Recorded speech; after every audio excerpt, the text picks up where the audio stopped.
తప్పులు పట్టేది. చివరగా ఇంకొక మాట అధ్యక్ష, ఒక జర్నలిస్టు గురించి మాట్లాడాడు. జర్నలిస్టు ఏదో పెడితే కేసు పెట్టిరని. పాపం ఆయనకు తెలియదు, తెలుసుకోవాలి. ఆ జర్నలిస్ట్ పేరు నేను ఇక్కడ ప్రస్తావిస్తే బాగుండదు. ఆ జర్నలిస్ట్ని పోయి అడగాలి ఆ మాజీ మంత్రి గారు. ఆ జర్నలిస్టు ఒక టీవీ ఛానల్కు సీఈఓ. రాసియమంటే రాసియకపోతే ఎస్సీ ఎస్టీ కేసు పెట్టి అరెస్టు చేసి జైలు వేసి ఆ ఛానల్ గుంజుకున్నది వాళ్ళు అధ్యక్ష. ఆ ఛానల్ గుంజుకున్నది వాళ్ళు.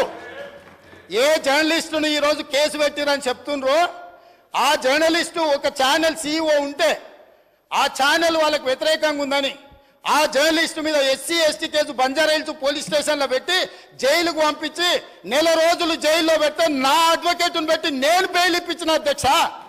వీళ్ళ దోపిడీ ఆ ఛానల్ గుంజుకున్న విధానం ఇవాళ చర్చ చేయడానికి సిద్ధంగా ఉంటే రమ్మని ఉన్నారు అధ్యక్ష. వివరాలన్నీ నేను బయట పెడతా. మీరా ముసల్కన్నీరు గార్చేది ఏ జర్నలిస్టునైతే మీ మాట ఇంటలేదని ఆమె సొంతంగా కష్టపడి పెట్టుకున్న ఛానల్ గుంజుకోనికే ఎస్సీ ఎస్టీ కేసు పెట్టి ఆడపిల్లని జైలుకు తోలిన పాపం ఊరికే పోదు. అందుకే ఇవాళ మీ ఇంట్లో జైల్లోకి పోతున్నారు అధ్యక్ష. మంది ఆడబిడ్డలను జైలుకు తోలినందుకు ఆ నొప్పి తెలవడానికే మంది పిల్లలు జైల్లోకి పోతుంటే ఆడపిల్లలను కూడా కేసులు పెట్టి జైలుకు తోలినందుకు ఇవాళ ఆ రౌండ్ మీకు వచ్చింది అధ్యక్ష. ఊరికే రాలే, చేసిన పాపాలు ఊరికే పో అని పెద్దోళ్ళు చెప్పిండ్రు అధ్యక్ష. మమ్మల్ని అందరినీ జైలుకు తోలిండ్రు, రాజకీయ కక్షతో తోలలే. ఫామ్ హౌజులు కట్టుకున్నది మీరు, ఫామ్ హౌజులు కట్టుకున్నది మీరు, నియమాలు ఉల్లంఘించింది మీరు.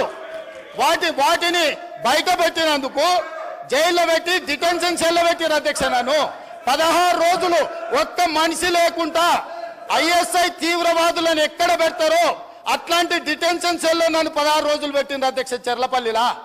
నేను భయపడలే, లొంగిపోలే, నిలబడి నిటారుగా కొట్లాడిన అధ్యక్ష. మీరు జైలుకు తోలితే భయపడటోళ్ళు ఎవరు లేడు. అబద్ధాలు చెప్పి ప్రజల్ని మభ్యపెడితే ప్రజలేమో అమాయకులు కాదు. మీరు చేసిన అన్యాయాన్ని కళ్ళతో చూసిండ్రు కాబట్టే మనకు ఎన్నికల్లో గుండు సున్నా ఇచ్చారు అధ్యక్ష. అందుకే ఈరోజు నేను చెప్తున్నా, విద్యుత్ మీద మీరు ఎంత తక్కువ మాట్లాడితే అంత మంచిది. అవి అన్నీ కూడా ఆమోదింపజేసుకుంటే చర్చ లేకుండా మీరు ముందుకొచ్చి ఈ ప్రభుత్వానికి సహకరించి ఈ అన్ని కూడా గ్రాంట్స్ ఆమోదించుకుంటే రాష్ట్రం ప్రశాంతంగా పరిపాలిస్తాం, సమస్యలు పరిష్కరిస్తాం అధ్యక్ష. ఒకవేళ